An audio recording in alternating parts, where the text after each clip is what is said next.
What's going on, guys? Welcome to Inside the Horseshoe. My name is Matt, and tomorrow is game day. The Indianapolis Colts are going to Buffalo to take on the Bills in a very important game, not just for the Colts, but also for Buffalo. I'm going to go through my keys to victory, and then I'll give you guys my prediction on who I believe is going to win the game at the end of the video. But before I do that, if you're new or if you haven't already, I would greatly appreciate if you would click that subscribe button. Also, click the bell icon. That way you're notified whenever I upload a video or go live. You like the video, smack the like button. Let me know in the comments below on who you think is going to win the game and your keys to victory. And also, if you have a Twitter, go to the link in my description down below. That will take you to my Twitter, horseshoe_pod.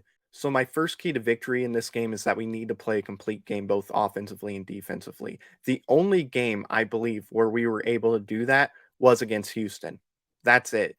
Every other game, we've either struggled offensively or defensively. That can't happen this week. We have to play our best game of the season if we're going to have a chance to beat Buffalo. And we're going to have to do the same thing next week and against the Patriots and against the Cardinals. Point being, this is where we need to start playing complete games. Our offense needs to click, our defense needs to click. We need to do a good job because if we don't play a complete game, we're going to lose this game. Plain and simple. So go out there, don't make mistakes that are avoidable, do your thing, play well, and I think we have a chance if we do that.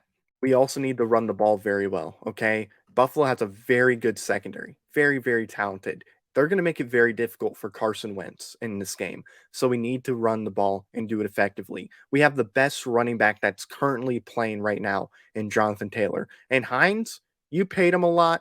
He's shown how talented he is when you give him holes and give him some openings for him to run through. He's very talented. So we need to run the ball well. Let Taylor do his thing. I mean, Frank Reich said he would like to actually increase his workload. So let's increase his workload this week against Buffalo. They're very talented, a very good defense, but I think you can get points on the board if you run the ball well. If you don't run the ball very well, we're probably not going to score as much as what we would like to score. So run the ball, do it well. That's how we're going to be able to score points on Buffalo. We also need to finish games, okay? For whatever reason, that's something we struggle with whenever we go up against a good team anyway. Because can we finish games against teams like the Dolphins, the Jets, the Texans? Definitely. We can do that. Like, we have no problem closing those out and finishing them off. Like, that's not a problem. However, when we go up against the Ravens, the Titans, teams like that, we struggle for whatever reason. Like, honestly, if we would have held on to the lead, close that game out with a victory, like what they should have been, right now, we wouldn't be 5-5. Right now, we would be 7-3, and I believe we would be first in the AFC. Like, that's how close we are. And, like, we're a good team, but we need to finish these games out. So that's something that we have to do in this game if we have a lead against Buffalo. If we're getting destroyed, then, we can't really finish that game out because we're getting destroyed. But if we're winning, make sure you keep the foot on the hypothetical throat and don't let up until the game is over. We just have to make sure we finish games. That is the biggest issue with this team. So it's finish games. Also, get pressure on Josh Allen. Okay, force him to make mistakes because it's going to be difficult to sack him. He's extremely talented, can run all over. I mean, we saw that in the wild card game when we played them. Extremely talented quarterback. Honestly, top 5. However, we have to make him make mistakes. We have to get pressure on him. And here, they have Spencer Brown out because he's on the COVID list. Take advantage of that. Put DeForest Buckner on that side where it's going to be weaker. Have Dio Dengbo on that side where it's weaker and take advantage of it. Get pressure on Josh Allen. Force him to make a mistake. Force him to turn the ball over or just get him to the ground. Point being, we're getting better at getting pressure on the quarterbacks. Let's continue to get pressure on the quarterbacks and let's get Josh Allen down. Let's force him to make a mistake. Okay? I don't know, push him a little, just let him know, hey, we're not going to give up. We're going to keep coming at you over and over again. If we get pressure on Josh Allen, we might be able to get good things and we might be able to have good results happen. So get pressure on him. And my final key for this game is we cannot let the receivers consistently beat us. Okay. They have great receivers on that team. Stephon Diggs, Emmanuel Sanders, Cole Beasley. These are all receivers that are very capable of having big days. Don't let that happen. Like, you cannot let them have a big day. Don't let Stephon Diggs have like 150 yards on you, or Cole Beasley have 100 yards, or Sanders get, 100 yards. Don't let it happen because they're capable of doing it. And they have Knox, right?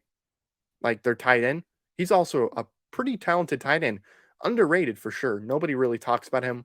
I wouldn't put him as like the best tight end in the league, but he's a good tight end. He can make good things happen. So don't let them beat you at all. Because if that happens, I don't care how well our offense does. If we're getting beat over and over again, we're going to lose. Like, we're just going to lose. And it won't be close. So don't let them beat you consistently. There will be times where Stephon Diggs has a big play. It's just going to happen. Don't let it happen a lot in this game. Now let's get into predictions for this game. So, I think it's going to be a very close game. It's going to be a very good game. That's how I see it happening. But here's the thing. I've taken the Colts in every single game. Didn't matter who the opponent was. I took them against the Titans both times, the Ravens, the Rams, the Seahawks. I took them against very good teams, and we've been beat every single time. It has been a long time since the Indianapolis Colts have beat a team that is good. We can beat the teams that aren't so great or that are fine, but we find ways to lose against the good teams, and that just cannot happen. Honestly, if we would have won at least one of the games against either the Ravens, Titans, or Rams, we'd be in a much different situation. And if we win this game, depending on what happens Sunday, we are back in the playoffs. We'll be number 7, which would be cool. But I've taken them against every good team. So while I think this is going to be a very good game, and I think it's going to be a high-scoring game, I can't take the Colts this week. And I know some people are going to be upset with it, but I've taken the Colts so many times against really good teams and teams that are above 500, and they just cannot get it done. It's been over a year since we beat a team that is over 500. I believe the Packers were the last team, if I'm not mistaken, that we beat that were above 500. Could be wrong, but it's been over 7 or 8 games straight, at least. So for me, very good game, but I'm going to go with Buffalo in this game. I think the Bills will win this game. Give me a score of 31-27, Buffalo. Very good game, very close game. It's going to come down to the wire. We're going to be in a situation where we could win the game. I don't trust this team to beat a team like Buffalo. And I am going to promise you guys, until we beat a good team like Buffalo, Tampa Bay, or whoever, I am not taking the Colts. I've been burnt too many times. I've been wrong too many times. I can't do it anymore. So give me Buffalo, and hopefully I'm wrong, because we can beat Buffalo. We're capable of doing it. I just got to see it, to believe it. So give me Buffalo. Like I said, 31-27, Bills on top. And that's going to do it, guys. Let me know down in the comments below if you agree with me or disagree with me. And again, thank you so much for watching. Subscribe if you're new. Click the bell icon so you're notified whenever I upload something or go live. If you like the video, smack the like button and follow me on Twitter at horseshoe_pod. The link is in the description down below to get to my Twitter. So thank you very much for watching. I've been Matt. Bleed blue. We'll see you next time. Bye-bye. Thank you very much for watching this video. If you like it, make sure you watch one of these other 2 videos. They're cool. Also, if you're new, please click the subscribe button as well as the bell icon. I greatly appreciate your support.